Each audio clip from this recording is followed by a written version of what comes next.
Ayan, uti uli ang ganap natin. Dito tayo sa hospital o clinic upang i-follow up yung pagpa-laboratory test natin. Sapagkat nung nakaraan, nagpa-general check-up tayo. Kaya talaga, pagka nagkakaedad na, kailangan magpa-general check-up taon-taon. At yun nga, in-ECG tayo, in-X-ray tayo, tinoto-de-echo tayo, tapos na-laboratory test yung mga dugo natin, at saka Ayun, salamat naman sa Diyos at wala namang nakitang ibang sakit natin maliban sa UTI. So yun, nag-medication tayo ng antibiotic na 1 linggo. Tapos nagpa-urinalysis ulit tayo. And then ito na nga yung follow-up day natin. Nagpaaga na nga kami ng punta dahil maraming pasyente at dumating kami ng alas 7.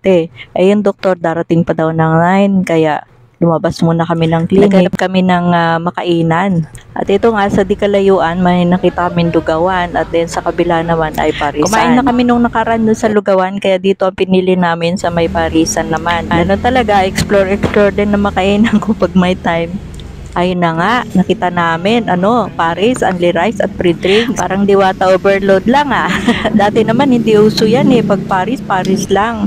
O hindi naman uso yung only rice at saka ng free na soft drinks. Pag Paris sana kami, kaya lang maiba pala silang menu dito. May mga silog-silog at ito na nga, mayroon din bulalo. So ito yung sinubukan natin. Hindi nga lang siya only rice at free soft drinks.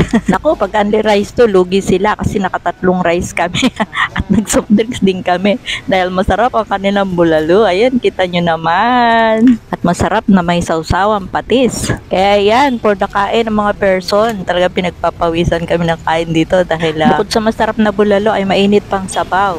Siyempre, ang bet ko dito yung mais at tapos may mga gulay din. Kasama ko nga pala si Mang Boy, ang ating Diyosawa. Kaya pala hindi na kami magtataka dahil maraming kumakain dito. Bukod sa nadatnan namin ay may mga dumadating pa nakakain. Kaya kung tagig ka at gusto mong ma-try dito lang ito sa North Signat, malapit sa Recuenco Hospital. Hindi ito sponsored nagbayad kami dito. At yun na nga, pagkatapos ng mabusog ng mga person, bumalik na kami dun sa clinic. Mga 5 minuto lang lalakarin hanggang dun sa clinic. At yun na nga, sabi ng doktor, nag-normal na yung ating creatinine, tapos ganun din yung result na ating urinalysis, nag-normal na rin. At wala na tayong UTI. Thank you Lord. Pero sabi nga ng doktor, babalik din yon kung tayo ay magpipigil ng ihi. Kaya pala, kasi mahilig ako magpigil. Lalo na pag nasa labas, kasi ayaw ko yung talaga yung nag-CCR sa iba. Malinis na, no? Salamat sa Diyos. Oo.